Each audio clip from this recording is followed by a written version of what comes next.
Hello everyone, HuskeyNinja here with my second episode of my cosplay tips video. Well, it's also kind of advice too. But today I thought I'd cover how to do detailing on a top. And I'm going to show one of my cosplay tops, or one of my two, that has detailing on. And it's from my main cosplay. And it is of my Tsunade top.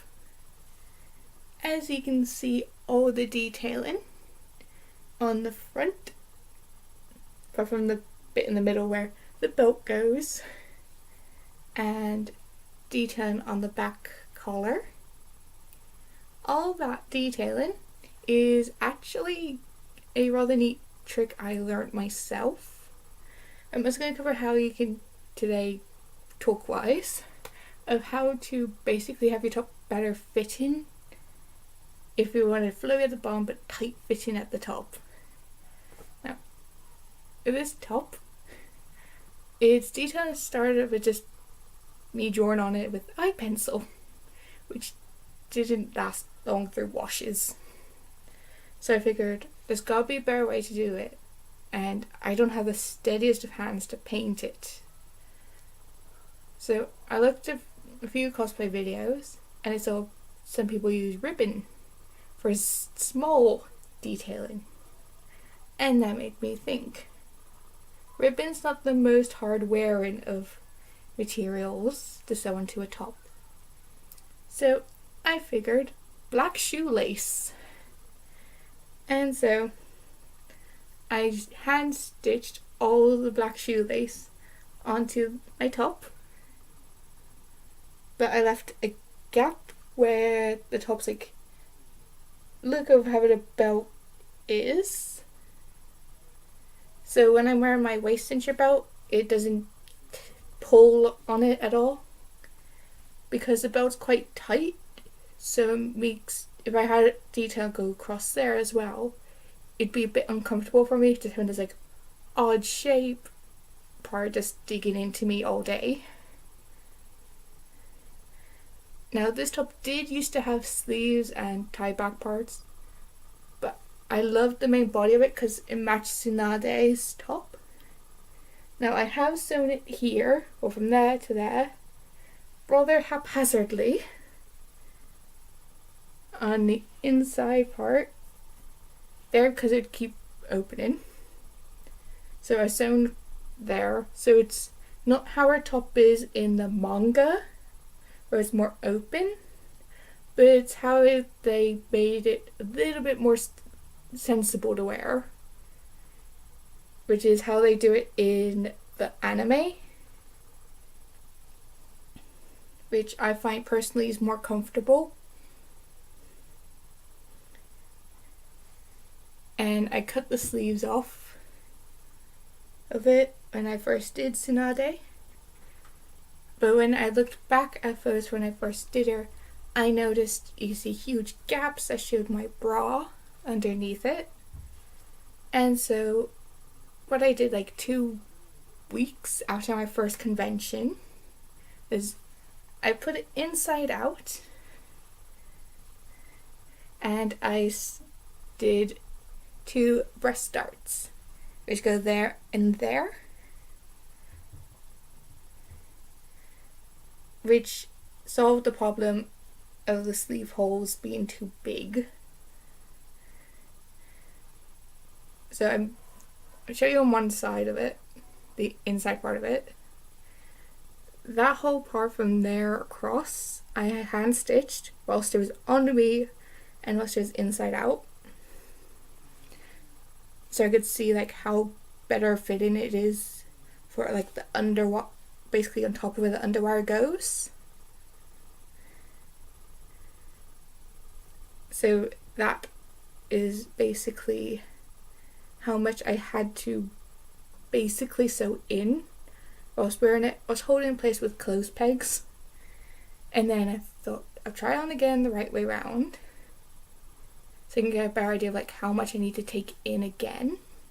So both sides I had taken some more of that much either side.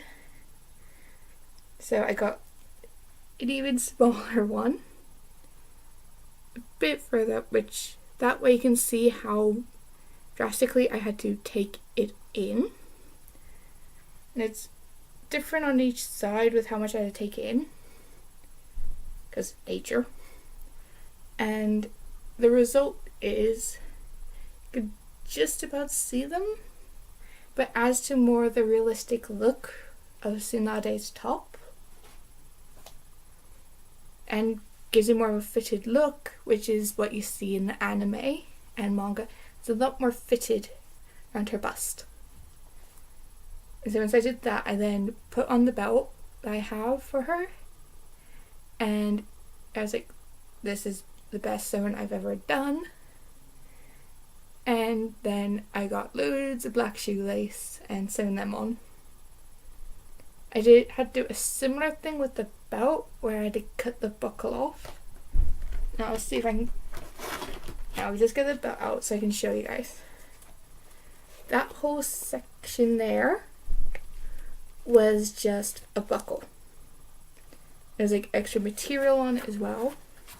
The belt itself is quite stretchy, and because I cannot make obi belts, and I was sort of having to keep on adjusting it back up to where it was supposed to be, I decided to cut off the buckle.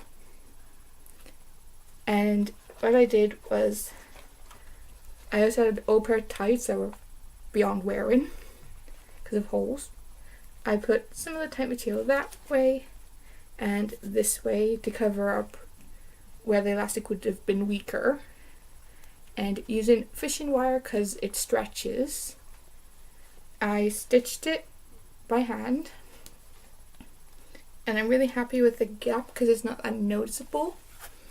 Because of the style of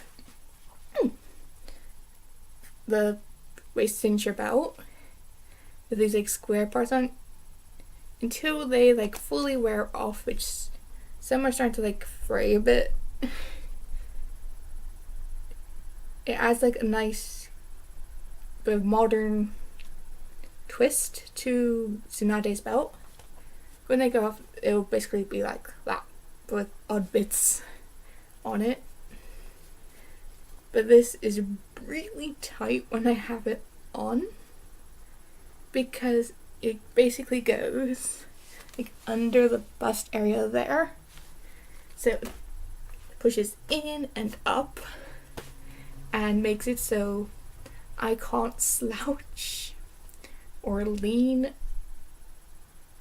like I would be able to normally, because this will force my back to be really, really straight. And it also reduces some of the air I can breathe in, almost like a corset, but not as fully restricting. I've done a similar thing to my Luca top as I did with my Tsunade top, but with ribbon.